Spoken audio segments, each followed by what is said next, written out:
Today in the Audio Hotline studio, we have the Shure PGA58 Dynamic Microphone. We're going to go through some of the basics of this microphone, the specs, we'll test it out, and of course, I'll give you my review of this microphone at the end. Quick note, if you are interested in a comparison between the PGA58 and the Shure SM48, stay tuned. It'll happen here in a little bit. But first and foremost, we got to play that intro. Hit that shit, future me.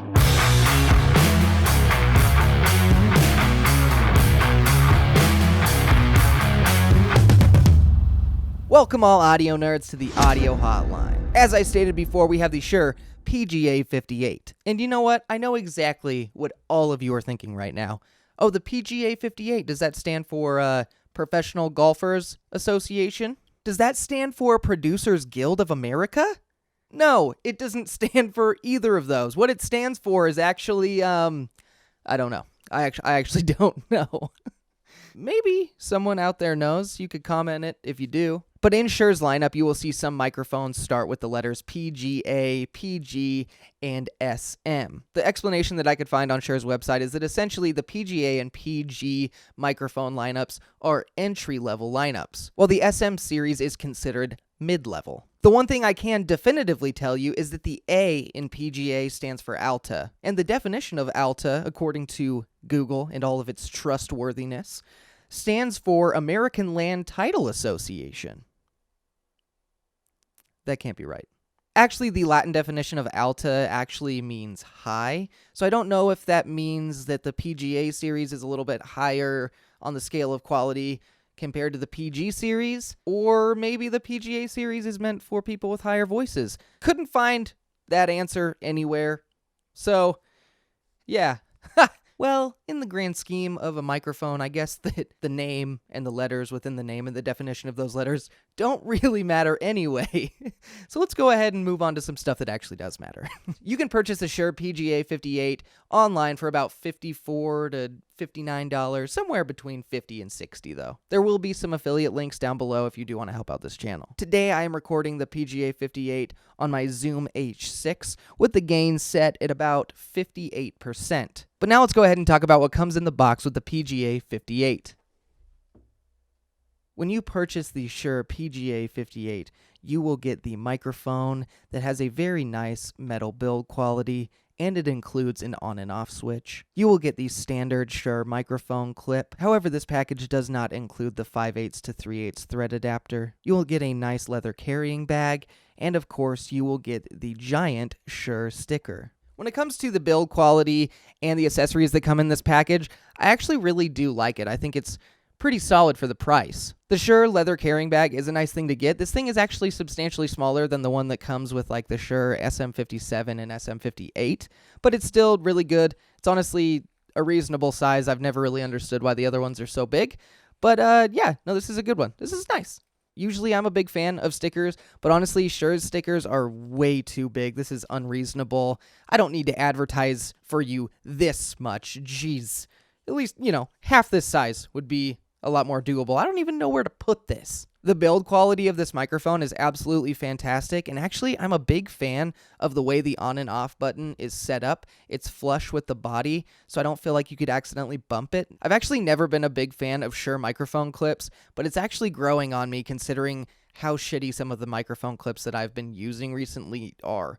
They're bad. This is fine. It's a bummer it doesn't come with a stand adapter. That's always a nice addition. Well, now that we've gone through the basics of this microphone, let's go ahead and nerd out and talk about the specs. The Shure PGA58 is a dynamic XLR microphone with a cardioid polar pattern. It has a frequency response of 50 Hz to 16 kHz and an output impedance of 150 ohms. This has a sensitivity of negative 55 decibels at 1 kHz. When it comes to the frequency response graph of this microphone, so you can see that there isn't a whole lot of bass right here. It eventually evens out at 0 in the mids, and then there are some extremely specific, dips and boosts in the high end. One thing to consider about the frequency graph chart is that they actually did jot this down while recording 2 feet away from the sound source, which actually kind of makes sense with the drop off in the bass. Right now I'm probably about 5 inches away from the microphone, which it probably doesn't look like on this super compressed lens, but if I were to back up a little bit, you would be able to tell that the bass, is dropping off.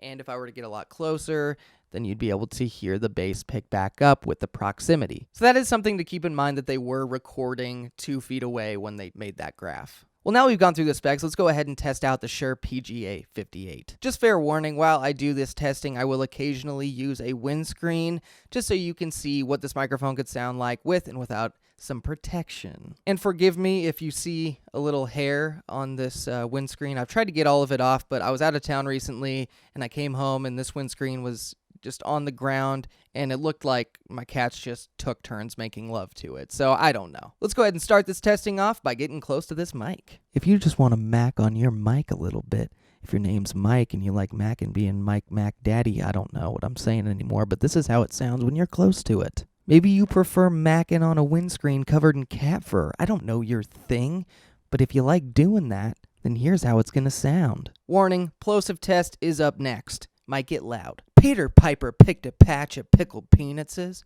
Peter Piper picked a patch of pickled peanuts. Peter Piper picked a patch of pickled peanuts. Peter Piper picked a patch of pickled peanuts.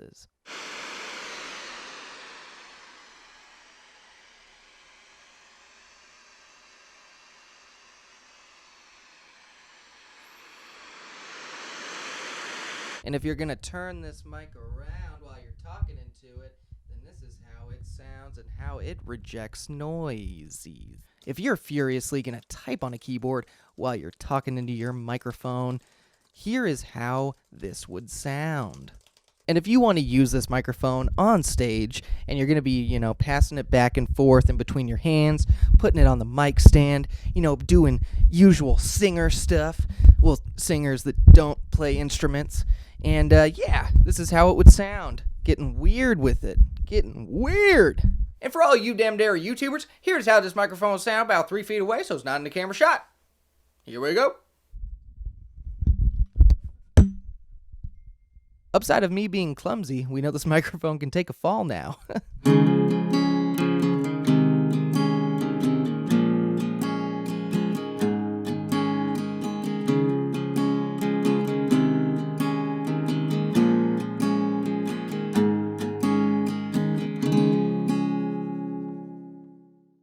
And for all of you who are thinking about starting a podcast and are looking for a microphone and you're considering this one, then here's how it could sound with some EQ, some compression, a noise remover to lower that noise floor after the compression hits, and of course, potentially a de-esser. We'll see about that one though. As far as the EQ graph goes, I will either put it up on the screen or I'll have a link down below where you can go check out what I did in post-processing and what plugins I used. And while I'm still doing this post-processing test, I'm going to just explain the next piece of testing that I'm going to do. I'm going to do a quick comparison between the PGA58 and the SM48. Keep in mind that the SM48 goes for about $30 to $40, somewhere in there, and the PGA58 goes for $50 to $60.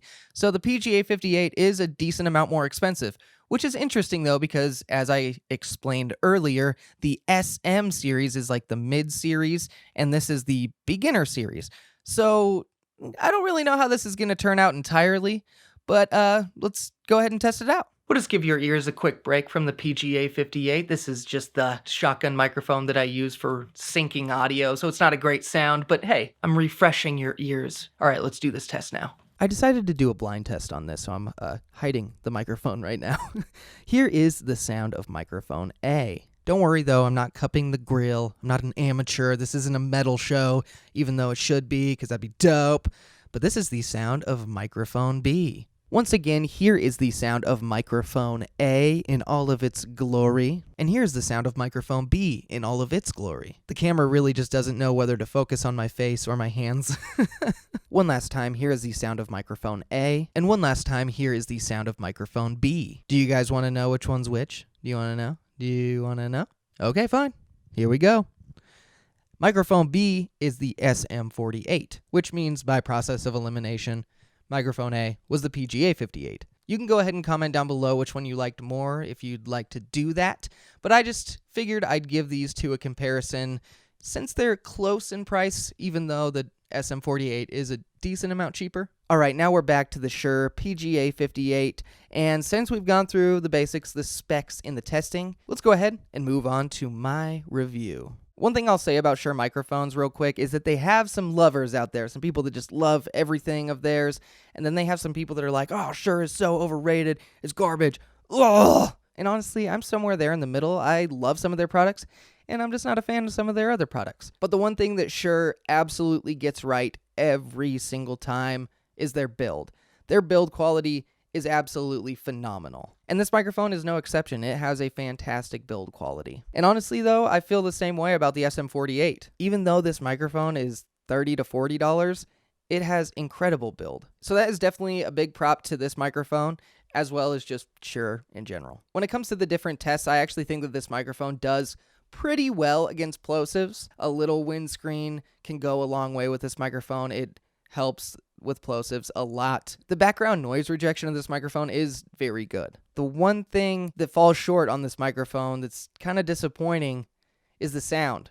And to me and everyone else, I'm sure that sound is definitely the most important thing when you're buying a microphone. Don't get me wrong, you can fix stuff in post. If you're all about the build quality of a Shure microphone, I bet you could, EQ this, put some compression on it, and make it sound good. But to me, finding a good starting point with sound is a must. Creating content, creating music, creating all of these things, and having a timeline and wanting to be efficient, you've got to have a good starting point because you just can't sit there and post-process all freaking day long. So I like everything about this microphone except the sound, but that's just the most important thing. But once again, this is all based off of price, so I'm essentially saying that I don't like the sound of this microphone for the price point that it's at. Do you know what microphone I do like the sound of for the price point? This $30 Shure SM48. Now, don't get me wrong, I'm not saying that this sounds leaps and bounds better than the PGA58. I'm just saying for nearly half the price, I prefer the sound of this for the money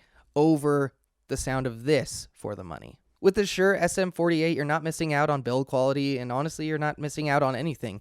This is a fantastic microphone for the price, and I would prefer this microphone over the PGA58. With all that being said, the letter grade that I give the Shure PGA58 is a letter grade of a C. By giving it that letter grade, I'm essentially saying I don't really recommend this microphone.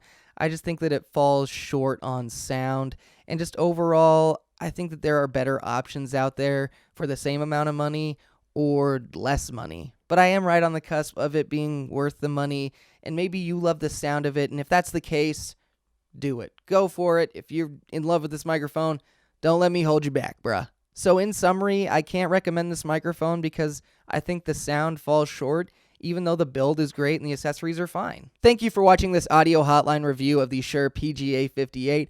I hope that it helped you out, but most of all, I hope you had fun. Stay tuned for a lot of other reviews and videos. There is a lot more coming your way. And thank you to all of my subscribers. You are seriously awesome. And thank you for watching the audio hotline. I'll see you audio nerds next time.